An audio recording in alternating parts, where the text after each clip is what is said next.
Hello बच्चों, आप सभी का स्वागत है आपके अपने यूट्यूब चैनल कंबोसर पर। आई होप कि आप सभी अच्छे होंगे। तो आज की वीडियो में देखने वाले हैं हम क्लास 12 सब्जेक्ट जियोग्राफी भूगोल का वो क्वेश्चन पेपर जो कि इस बार आपके बोर्ड एग्जाम में सेम टू सेम देखने को मिलने वाला है।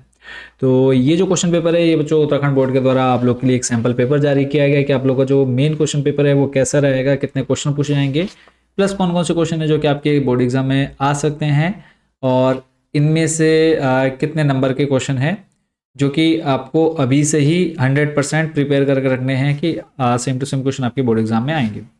तो सैम्पल पेपर है उत्तराखंड बोर्ड का 2024-25 का, सब्जेक्ट आपका भूगोल और क्लास 12।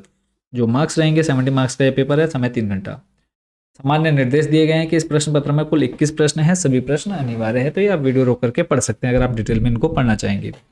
तो चलते हैं सीधा फर्स्ट नंबर की तरफ। फर्स्ट नंबर से आप लोग के एमसीक्यू स्टार्ट हो जाते हैं। तो 8 एमसीक्यू प्लस 2 इसके अलावा आपको अभिकथन और कारण देखने को मिलेंगे।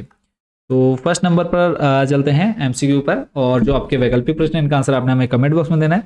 और आप लोग के लिए एक और इन्फॉर्मेशन है कि आपने आप लोग के लिए मोस्ट इंपॉर्टेंट क्वेश्चंस की जो पीडीएफ है वो प्रिपेयर की है। ये पीडीएफ आपको हिंदी और इंग्लिश मीडियम में सेम टू सेम देखने को मिल जाएगी। तो जो बच्चे हमारे हिंदी मीडियम में हैं या फिर इंग्लिश मीडियम में पढ़ रहे हैं तो उनको ज़्यादा प्रॉब्लम फेस नहीं करनी पड़ेगी, क्योंकि दोनों मीडियम की जो हमारे हिंदी और इंग्लिश मीडियम वाले हैं तो दोनों बच्चों के बारे में सोच के हमने यहाँ पर मोस्ट इंपॉर्टेंट क्वेश्चन रखे हैं और सेम टू सेम क्वेश्चन रहेंगे। आप जैसे यहाँ पे देख पा रहे हैं, भारतीय कृषि की समस्याएं और ऐसे ही analyze the problems of Indian agriculture. तो ये सेम टू सेम आपको क्वेश्चन देखने को मिल जाएंगे। तो हमने आप लोग के लिए आपके वैकल्पिक प्रश्न हो गए, यानी MCQ type question answers, very short और शॉर्ट लॉन्ग, सारे तरह के क्वेश्चन हमने आप लोग के लिए 3 पीडीएफ में कवर किए हैं।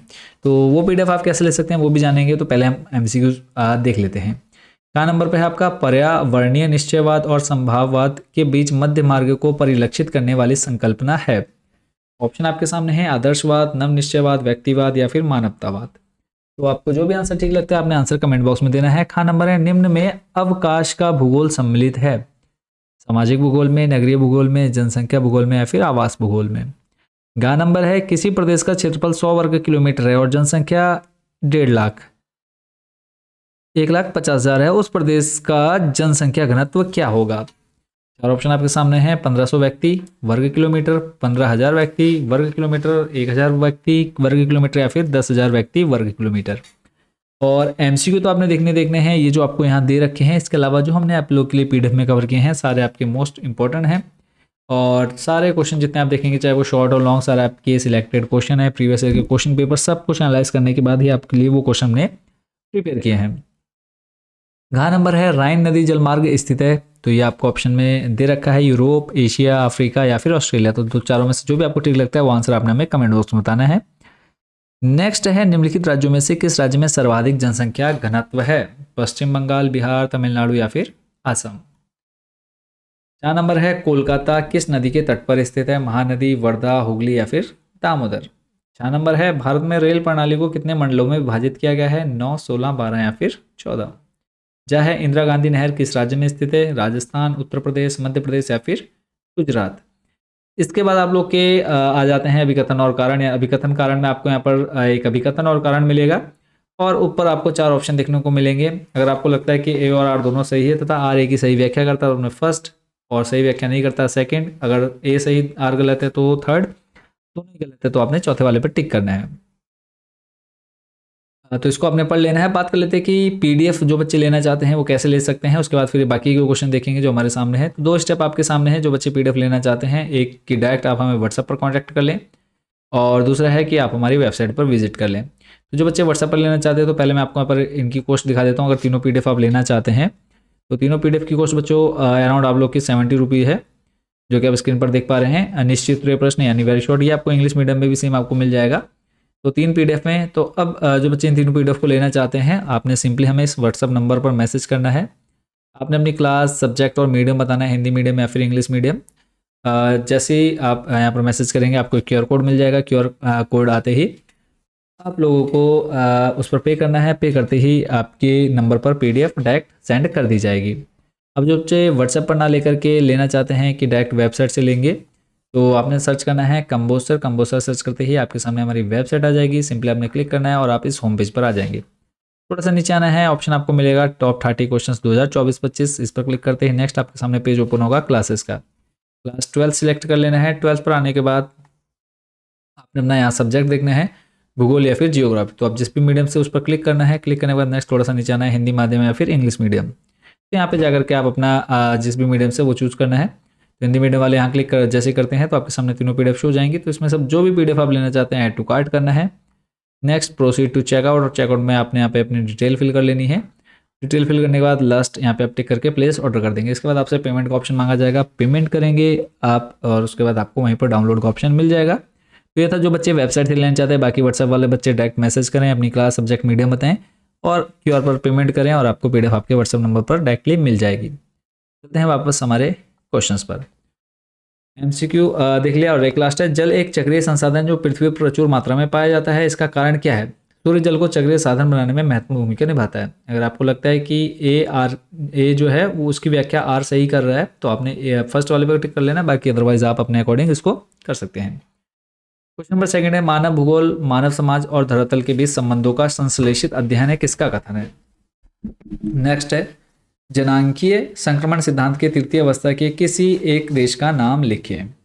चौथा है, वर्तमान समय में भारत में कितनी भाषाएं अनुसूचित हैं? योजना आयोग का नाम परिवर्तित कर नीति आयोग कब किया गया? स्मार्ट सिटी मिशन के मुख्य उद्देश्य क्या है?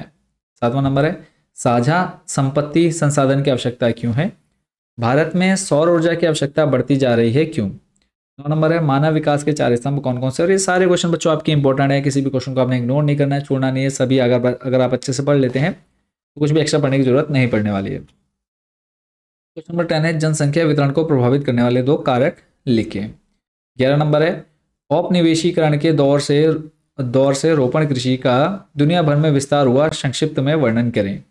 12 नंबर है, तृतीय सेवाओं का वर्णन करें। 13 है, जल परिवहन के क्या लाभ हैं।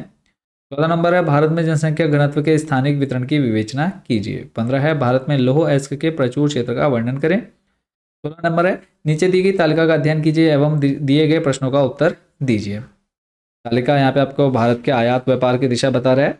महाद्वीप कहाँ से, किस महाद्वीप से कितना आयात हुआ करोड़ों में, वो आपको यहाँ पर दिया है। यूरोप, अफ्रीका, उत्तरी अमेरिका, लैटिन अमेरिका और एशिया एवं आसियान। यहाँ पे टोटल दे रखा है कितना आयात हुआ है, कितना वहां से बाहर से मंगाया गया है। तो क्वेश्चन है, भारत का सर्वाधिक आयात किस महाद्वीप से, कारण भी बताएं। तो यहाँ पे आप नंबर देख के इजीली इसका आंसर दे सकते हैं। फिर है, भारत का सबसे कम आयात किस महाद्वीप से, कारण भी बताना है आपने। 17 नंबर है क्वेश्चन, क्या वृद्धि एवं विकास एक दूसरे के पूरक हैं, स्पष्ट कीजिए। 18 नंबर है, कच्चे माल पर आधारित उद्योग कौन कौन से हैं, वर्णन करें। 5 नंबर के क्वेश्चन यहाँ से स्टार्ट होते हैं आपके। भारत में गंदी बस्तियों की समस्याओं का वर्णन करें। क्वेश्चन नंबर नेक्स्ट है आपका 20 नंबर। यहाँ पे आपको का है गद्यांश दे रखा है और इसको पढ़ करके आपने नीचे जो प्रश्न पूछे गए हैं उनके आंसर देने हैं। तो पहले आप देख पा रहे हैं, विश्व व्यापार संगठन की स्थापना कब की गई। तो अगर आप इस पर पढ़ेंगे तो कहीं ना कहीं आपको साल देखने को मिल जाएगा। फिर नेक्स्ट, अगर नहीं मिलता है तो आपको याद होना चाहिए, भूमंडलीयकरण में विश्व व्यापार संगठन की क्या भूमिका थी। नेक्स्ट उसके बाद अगला जो क्वेश्चन है, वर्तमान में उत्तराखंड की अर्थव्यवस्था पर भूमंडलीकरण के कोई 2 प्रभाव बताइए। 21 नंबर है, निम्नलिखित को विश्व मानचित्र पर अंकित करें। पहला है, अफ्रीका महाद्वीप में चलवासी पशुचारण क्षेत्र। पनामा नहर, कोपेनहेगन नगर। चौथा है, ट्रांस साइबेरियन रेल मार्ग का पूर्वी स्टेशन। 5वां है, राइन जलमार्ग। 8 नंबर है, निम्नलिखित तो भारत के मानचित्र पर अंकित करें। जमशेदपुर भारत का एक खनिज तेल उत्पादक राज्य। कांडला बंदरगाह उत्तराखंड का एक गैरिसन नगर। भारत का एक चाय उत्पादक अग्रणी राज्य। तो था बच्चों आपका सैंपल पेपर जो कि उत्तराखंड बोर्ड के द्वारा जारी किया गया। इसमें आपको सारे क्वेश्चन इंपॉर्टेंट देखने को मिले होंगे। तो अगर आप इतना क्वेश्चन भी तैयार कर लेते हैं इन क्वेश्चंस को तो ज़्यादा आपको मेहनत नहीं करनी पड़ेगी। बाकी इंपॉर्टेंट क्वेश्चन की PDF आप लोग के लिए तैयार है। तो सिंपली आपने मैसेज करना है या फिर डायरेक्ट विजिट करें composer.com। तो मिलते हैं नेक्स्ट वीडियो में। सभी को शुभकामनाएं, बेस्ट विशेष, अच्छे से तैयारी करते रहिए। कोई डाउट, कोई क्वेश्चन आपके मन में होगा तो आप हमें कमेंट बॉक्स में या फिर व्हाट्सएप पर कॉन्टैक्ट कर सकते हैं। Thank you so much watching for this video।